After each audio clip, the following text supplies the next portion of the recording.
Hank Rogers, pemilik Bulletproof Software, memasarkan game terbarunya bernama Go di sebuah event.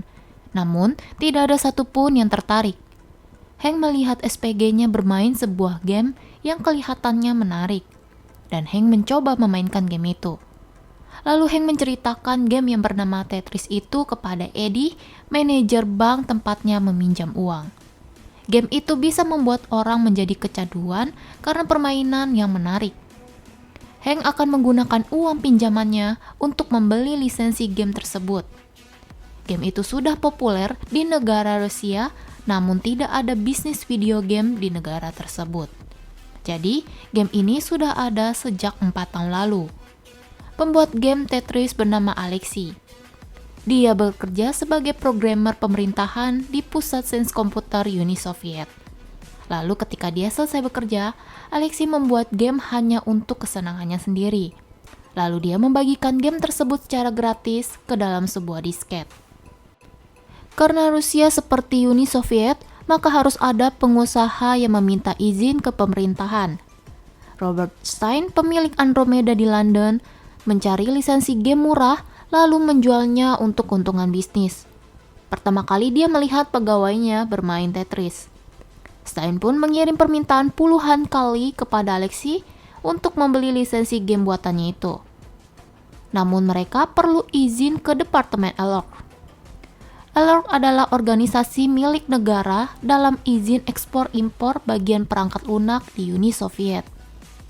Mereka membuka harga $10.000 untuk lisensi game Tetris itu. Lalu Stein mendatangi Mirrorsoft yang dipimpin oleh Robert Maxwell dan anaknya Kevin Maxwell. Sedangkan Hank sudah mendatangi kantor Nintendo untuk bertemu direktur utama bernama Hiroshi. Walaupun dia masuk tanpa izin, dan di sana dia berhasil menunjukkan game Tetris berbasis komputer kepada Hiroshi. Hiroshi menawar dengan harga $500.000 untuk game itu. Namun Hank menolaknya. Hank ingin Nintendo memproduksi mesin game Tetris tanpa membeli lisensi game. Maka tujuan Hank menemui Eddie adalah untuk mengajukan pinjaman uang $3 juta untuk memproduksi 200.000 konsol game dan 1 mesin arcade Tetris. Eddie pun setuju dengan jaminan rumah milik Hank. Jika Hank tidak berhasil melunasinya, maka rumah itu akan diambil. Hank pun meminta izin dengan istrinya bernama Akemi. Karena melihat kedua anaknya asik bermain Tetris, Hank yakin jika bisnis Tetris akan berhasil. Akemi pun mendukung usaha suaminya itu. Di sisi lain, Valentin Trifonov mendatangi Alexei. Valentin sebagai komite pusat Partai Komunis menentang game yang dibuat oleh Alexei karena pegawainya bermain game Tetris ketika sedang bekerja, sehingga dia akan memblokir game itu dari semua komputer. Dan Valentin mendengar jika negara lain membeli lisensi game itu. Dia berpikir jika Alexei mendapat untung yang banyak dari penjualan Tetris. Masalah pun terjadi dari pihak Hank, karena Kevin Maxwell menjual lisensi arcade Tetris kepada perusahaan Sega di Jepang.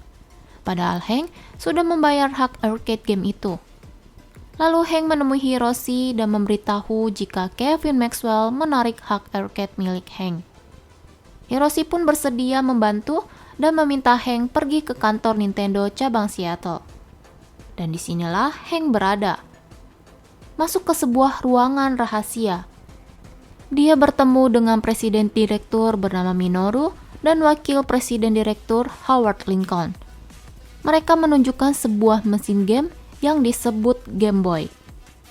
Mereka akan merilis Game Boy ke pasaran dengan memasukkan game Mario. Tapi sebuah ide muncul di pikiran Hank.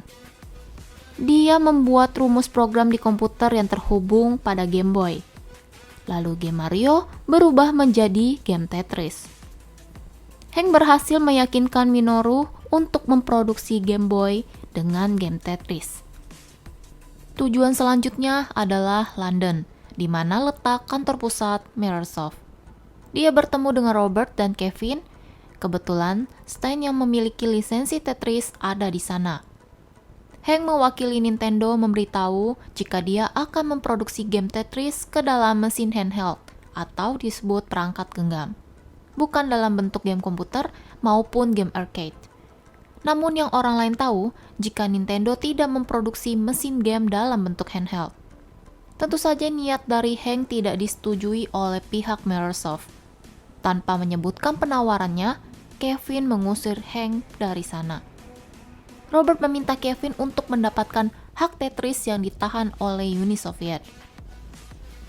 Hank berusaha memberikan penawaran $25.000 kepada Stein jika Stein mau memberi lisensi Tetris kepadanya. Tapi yang terjadi, Stein berkhianat. Stein malah menjual hak handheld Tetris kepada Atari, kompetitor dari Nintendo, tanpa persetujuan siapapun dengan harga $100.000. Bukan hanya kepada Hank, Stein pun melanggar kontraknya dengan Microsoft yang membuat Kevin marah sehingga Kevin memutuskan akan langsung bernegosiasi dengan pihak dari negara Rusia. Begitu juga dengan Hank, dia akan langsung pergi ke ibu kota negara Rusia, walaupun harus menggunakan visa turis, karena negara Amerika berkonflik dengan negara Uni Soviet. Maka, tidak sembarang orang bisa datang ke negara itu tanpa pengecekan berlanjut. Tapi Hank tetap akan mengambil resiko. Selama pemeriksaan, Hank mengaku jika dia adalah keturunan Belanda yang tinggal di Jepang. Data Hank diberikan kepada pihak keamanan. Di sana, Hank berusaha untuk mencari informasi dari Alok, namun tak ada satupun yang mau memberikan informasi itu. Hingga seorang wanita bernama Sasha menawarkan diri sebagai jasa penerjemah. Sasha pun membawa Hank ke Elrock. Tapi warga asing tidak bisa masuk tanpa izin ke gedung itu. Hank tetap memaksa masuk dan bertemu dengan Nikolai. Nikolai adalah direktur Elrock.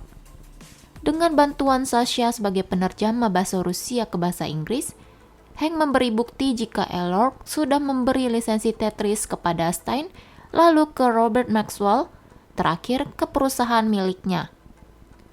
Namun kata Nikolai, jika dia tidak mendapatkan kaset itu, sehingga menyebut jika itu adalah salinan ilegal.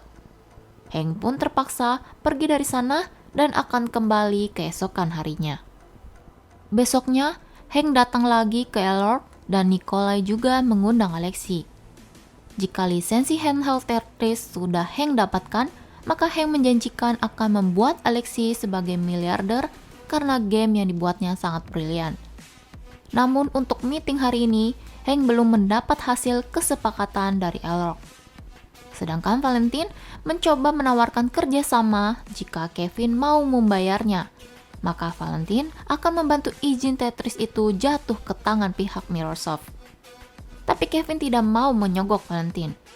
Sehingga Valentine bernegosiasi kepada Robert dan Robert menawarkan $400.000 untuk masuk ke rekening pribadi milik Valentine tanpa pengetahuan Kevin. Hank mencoba untuk mendekati Alexei. Alexei memberikan alamat rumahnya kepada Hank dan Hank datang untuk berkunjung. Di rumah Alexei, mereka mencoba untuk saling mengenal. Alexei juga menunjukkan file asli dari game Tetris yang dibuatnya, sehingga muncul ide dari Hank untuk memperbagus game itu. Namun, kedubes Rusia di Tokyo mendatangi Akemi untuk menyuruh suaminya itu agar segera pulang ke Tokyo. Di sisi lain pun, Hank dipukul oleh anak buah Valentine dan menyuruhnya untuk pergi dari negara itu. Tapi bukan Hank namanya jika dia langsung takut dengan ancaman itu. Besoknya pun, dia tetap kembali ke Elrock dan masih tetap bernegosiasi dengan Nikolai. Hank memperkirakan jika Tetris akan mampu terjual sebanyak 20 juta piece dan Elrock bisa mendapat keuntungan hingga $5 juta. Namun Valentine datang menemui Nikolai dan mengatakan jika Tetris akan dijual ke Microsoft. Nikolai pun bertemu dengan Kevin dan mereka membuat kontrak senilai $1 juta untuk hak Tetris di luar dari uang sogokan yang dijanjikan oleh Robert kepada Valentine. Uang itu harus dibayar dalam waktu 1 minggu. Kemudian, Nikolai mengantar Hank melalui pintu belakang. Dia mempunyai rencana lain yang bertentangan dengan Valentine, sehingga memberi waktu kepada Hank untuk memberikan penawaran lebih baik dan mendiskusikannya kepada Nintendo. Di sana, dia bertemu dengan Alexei.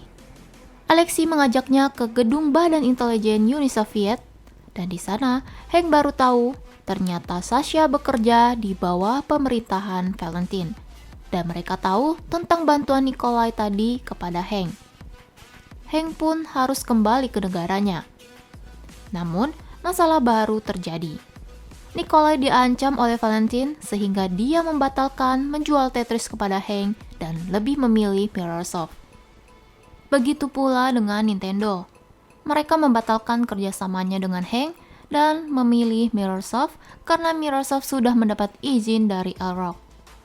Hank pun mulai merasakan putus asa karena usaha terakhir ini menjadi sia-sia. Nikolai datang ke rumah Alexei. Nikolai mengatakan jika Tetris sudah dijual ke Mirrorsoft dan dia akan diberhentikan dari Elrock. Lalu, Nikolai meminta Alexei menyampaikan surat yang pernah ditandatangani oleh Hank dan menunggu Hank untuk bertindak. Alexei pun membantu Nikolai. Bermodal nekat dan diam-diam memakai fax yang ada di kantornya untuk mengirim surat dari Nikolai kepada Hank. Surat itu adalah perjanjian kerjasama jika berhasil membayar $1 juta. Karena pihak dari Mirrorsoft belum membayar uang pembelian izin Tetris disebabkan kesulitan keuangan pada perusahaan itu. Sehingga Hank masih memiliki kesempatan untuk merebutnya. Besoknya, Hank datang ke kantor Nintendo bertemu dengan Minoru dan Howard. Dalam surat itu, tertulis jika tidak ada satu perusahaan pun yang mendapat izin game Tetris dari Elrock. Jadi mereka masih punya kesempatan untuk memberikan penawaran dan membayar $1 juta kepada Elrock. Pihak Nintendo dan Hank pun segera pergi ke Rusia untuk melakukan perjanjian. Di sisi lain, karena kejadian pengiriman fax tersebut, Alexei dipecat dari kantor dan dia diusir paksa dari tempat tinggalnya karena dianggap melanggar hukum dan Alexei mendapat ancaman dari Valentine. Ketika sampai di kantor Elrock dan bertemu dengan Nikolai, Sasha pun masuk ke dalam ruangan. Minoru memberikan sebuah cek dan kontrak penawaran sebesar $5 juta atas Tetris. Tapi Sasha tidak setuju dengan penjualan Tetris, karena Tetris dianggap sebagai aset negara sehingga tidak akan dijual kepada siapapun. Negosiasi hari ini pun tidak berhasil dilakukan oleh Hank. Lalu Sasha kembali ke kantor dan mendengar jika Valentine sangat ingin menjual Tetris kepada Mirrorsoft. Sasha pun mulai curiga jika ada yang tidak beres dengan Valentine. Robert dan Kevin pun pergi ke Rusia. Mereka berdua memberikan penawaran baru kepada Nikolai dan memaksanya segera untuk menandatangani kontrak itu. Tapi Nikolai bersikeras untuk meminta mereka membayar $1 juta di awal. Kemudian datanglah Hank, Minoru, dan Howard. Pada saat itu juga, orang-orang tahu jika Robert tidak mempunyai uang untuk membayar Tetris. Nikolai segera menandatangani surat kontraknya bersama pihak Nintendo dan meminta mereka untuk segera pergi karena Valentine akan segera datang menangkap mereka. Namun ketika Valentine datang, Hank sudah pergi dari sana. Secara tidak sadar, Valentine bertanya tentang uang sogokannya, dan orang-orang pun tahu jika Robert menyogok Valentine. Sasha pun segera memberitahukan itu kepada sekretaris jenderal. Di sisi lain, Alexei membantu Hank dan lainnya untuk kabur dari sana dan segera pergi ke bandara. Mereka mencari penerbangan secepatnya untuk menuju Tokyo. Tidak lama kemudian, pasukan Valentine pun sampai di bandara dan mengejar mereka. Bahkan, Valentine memaksa masuk ke dalam pesawat yang sudah akan lepas landas. Tapi usaha Valentine tidak membuahkan hasil karena dia salah masuk pesawat. Beruntung Sasha datang membawa polisi untuk menangkap Valentine. Atas perintah sekretaris jenderal, Valentine ditangkap atas tindakan penyalahgunaan kekuasaan dan korupsi. Perjuangan Hank dan temannya pun tidak sia-sia. Game Boy menjadi laku keras di berbagai negara hingga penjualan menembus 110 juta dolar. Alexi mendapat kiriman Game Boy dan tiket pesawat dari Hank. Akhirnya, Alexi dan keluarga pindah ke San Francisco.